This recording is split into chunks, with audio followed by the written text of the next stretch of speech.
for those who are new, I'm Lamia Kamal-Shawi. I'm the director of the OECD Center for Entrepreneurship, SMEs, Regions and Cities, and I would like to welcome you all to day 2 of the first ever OECD Urban Days. Yesterday, after a closed-door meeting with OECD champion mayors, we discussed how to create cities of all ages and how to tackle the housing crisis. So today, our focus will be on circular cities. Cities are a global force for progress, generating jobs, infrastructure, and innovations that have changed the world and made it more urban, obviously. Today, more than 4 billion people across the world live in cities, a number that will continue to grow to reach nearly 5 billion by 2050. But rapid urbanization has also brought significant pressures on infrastructure, energy, and natural resources. So the circular economy provides us with a few ways for cities to change course, to shift from a linear take, make, waste model to one that minimizes waste, extends the life of materials, and supports nature, while obviously creating new economic opportunities in the process. In 2019, here at the OECD, we established a dedicated program to support cities and regions make this transition to a circular economy. And since then, we have hosted 6 multi-stakeholder roundtables, produced a synthesis report based on findings from 51 cities and regions, and we launched 8 in-depth case studies. Everything is available on our website. But today, I'm particularly delighted to launch a new report on the circular economy in cities and regions of the European Union. So I'm going to show it. Here is it. Doing a little bit of publicity. And of course, this work was made possible thanks to the support of the European Commission's DG Research and Innovation and its Circular Cities and Regions Initiative, CCRI. Thank you so much. Astrid Latford, right? Well, I trained already, but I'm not yet there, you know. But Astrid Latford. Better? It's better. Cool. So this report builds on 2 years of dialogue with 64 cities and regions across the EU, 500 stakeholders, a task force of experts that we have established, and 10 in-depth case studies. So what I would like to do now is to share with you some of the key findings from this work. First of all, I'd like to recall that business as usual is of course not an option. Studies indicate that mining and processing key materials cost the world up to 5 trillion euros annually. According to UNEP, poor waste management will cost the global economy around $600 billion US dollars by 2050. And on the top of this, work by the European Committee of the Regions suggests climate change would cost 10 to 12% of the EU's GDP by the end of the century. So the circular economy can obviously offer a different path, one that could slash emissions by up to 70% in key sectors, save money for households and businesses, and create 2.5 million new jobs in the EU by 2030. So obviously it's great, good business. The good news is that in Europe, all levels of government are taking action. By 2023, 24 out of the 27 EU member states had adopted national circular economy strategies, roadmaps, or action plans. And last year, 3/4 of the 64 cities and regions that we covered with the OECD survey had established circular economy strategy, and among these, nearly half, they have established dedicated budget for circular economy initiatives, and more than 80% now include circularity requirements in public procurement. Yet, despite this momentum, we still have a long way to go. The circular economy accounts today for just 2% of GDP and employment in the EU, and the material use rate stands at only 12%, far from the 24% target made for 2030.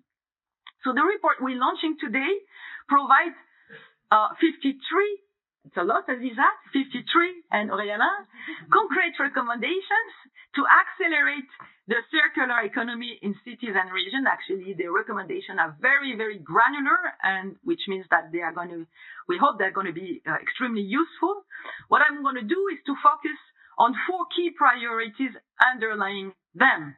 First, the question of accessibility. We need to make the circular economy accessible to all by giving consumers quick information about how durable, repairable, and recyclable a product is. To improve consumer information, France, for instance, announced last year it will develop a new sustainability index for electric and electronic equipment, and the EU Eco-Design Directive is an important step toward making products easier and most cost-effective to repair through its right to repair. A second key priority is, of course, acting upstream. It's not only about recycling. We need now to ensure that producers design products that prevent waste in the first place. An option here is to extend existing extended producer responsibility schemes beyond packaging to ensure that producers take responsibilities for all product parts at the end of its life. The third key priority is the need to adopt a more place-based approach, one that recognizes the difference between places and provides additional support for those places that are furthest behind. This must include efforts to develop skills that match local needs, including in repair and recycling, but also the entrepreneurial skills needed to make a success of eco businesses. There must also be a targeted investment in local infrastructure, including material recovery facilities and composting, of course, and biogas plants.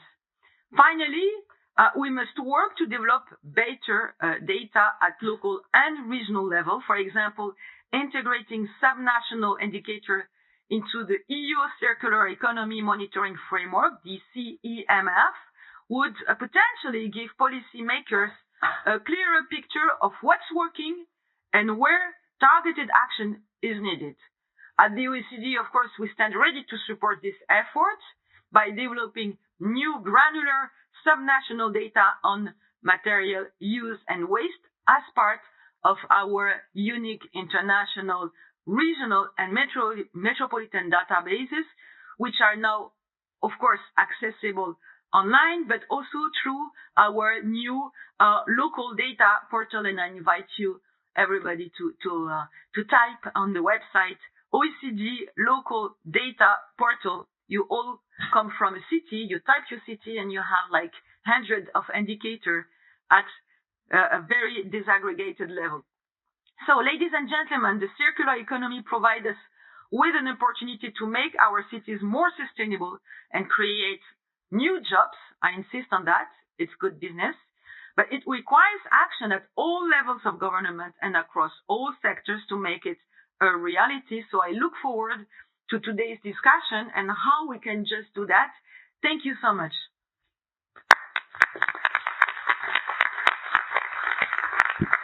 Thank you very much, Lamia Kamal-Chaoui, Director of the OECD Center for Entrepreneurship, SMEs, Regions and Cities. And with no further ado, maybe I will invite my colleagues to showcase the video that summarizes the main highlights from the report.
Thank you so much, and let me congratulate my team, Oriana, Ander, Sho, and all those who have worked on this excellent report, but also Astrid.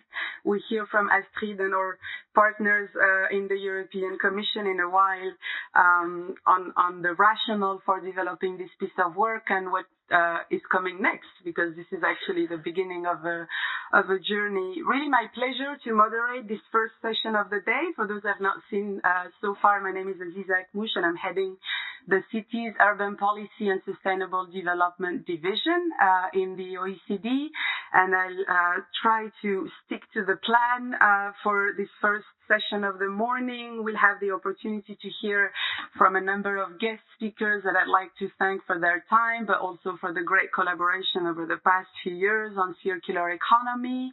And then we'll have a free-flowing conversation with all of you, either around the table or also in the second row. We have a mic ready to go, so bear with us. But before that, I wanted to showcase another video from an astronaut. And when Oriana had the idea of bringing an astronaut into this conversation, I asked her why.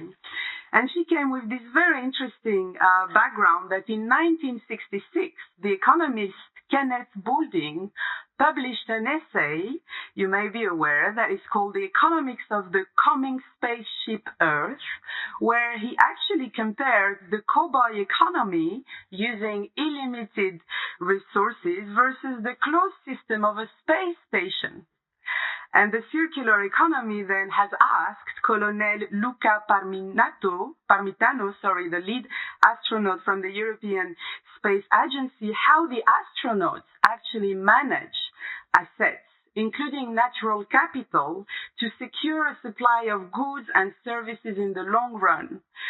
What we can learn from how a space station works and handles this in practice, how is energy renewed, and how is water recycled, and how is food kept for over a year. And I'm sure you will join me in listening this video that I found illuminating to respond to some of these questions. So colleagues, please go ahead and let's listen to Luca Parmitano, lead astronaut in the European Space Agency. Hello everybody. Thank you for inviting me to this edition of OECD Urban Days. My name is Colonel Luca Parmitano. I am a test pilot for the Italian Air Force and an astronaut for the European Space Agency. In my career so far, I've had the privilege to fly twice to the International Space Station. The first time in 2013 and the second time in 2019-2020 for a total of 366 days.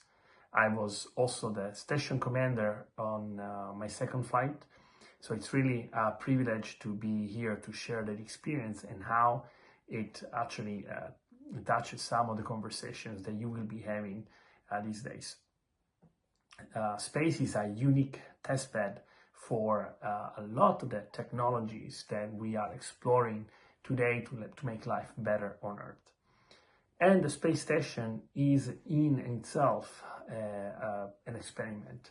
It is an incredible self-sustaining environment where we have to deal with some of the challenges, some of the more incredible challenges that we have on the ground. First and foremost, the production of energy and the utilization of the resources that we have to take from Earth, in particular food, water, gas, and the sustenance of the people inside. Although we only have 7 people or 6 or 7 people on the space station at any time, we have the capability to produce the amount of energy that would be capable of sustaining a small city. That's because we use solar arrays that have recently been upgraded after about 20 years of use of the first set. We have now upgraded the space station with new solar arrays that allow us to produce all of the energy on the space station to derive directly from the sun. When the space station is in the shade, of the Earth during the orbit, we use very new, recently installed lithium-ion batteries that have greatly improved our capabilities. This is another example of how technology has helped us in the space community to improve our capabilities, but also the other way around, where technology from space forces changes and science to evolve on the ground. The space station is unique in this sense, where we really have this perfect environment for producing energy directly from the sun. But of course, energy in and of itself is not enough to provide sustenance for the humans inside, so we have to provide water and food. Water is one of the greatest success of the space station program, in that we are now capable of recycling 90 to 95% of the water on board, which is an incredible success. Water is heavy, it's expensive to bring water to the space station, so the fact that we can recycle most of the water consistently is an incredible improvement, and it's something that we hope we will be able to use back on the ground on Earth, where drinkable water and its scarcity is certainly one of the factors that nowadays we have to take into account when we think about urban spaces, when we think about living together in communities. Food on the space station is another one of those factors. Energy intake for the humans. Our food is specially prepared. It has to be either dehydrated or preserved in special packaging so that it can last up to 2 years of shelf life without any refrigeration. So that one is also a technological challenge that we have to take into consideration. And that technology also helps us on the ground when we move into environments where we require shelf preservation for long times. And I'm thinking about remote locations for explorers, for example. And air, finally, we cannot survive without air, but we are able on the space station to clean our air, scrub it of the CO2 that is emitted by our bodies. We consistently recycle the CO2. In the future, we will be able to actually use the CO2 for other purposes. Currently, we don't have. We scrub it, and then when we go below certain levels, we emit new air that then goes back into the cycle. The space station is in and of itself a small city. It's an incredible environment where we test the limits of human capabilities, and our desire as astronauts and space agencies is that the technologies that we create and come up and use on the space station will one day also be used on the ground, where we want to improve life on Earth. As we say, we go off the Earth for the Earth. Thank you very much for your time and attention. All the best and good work.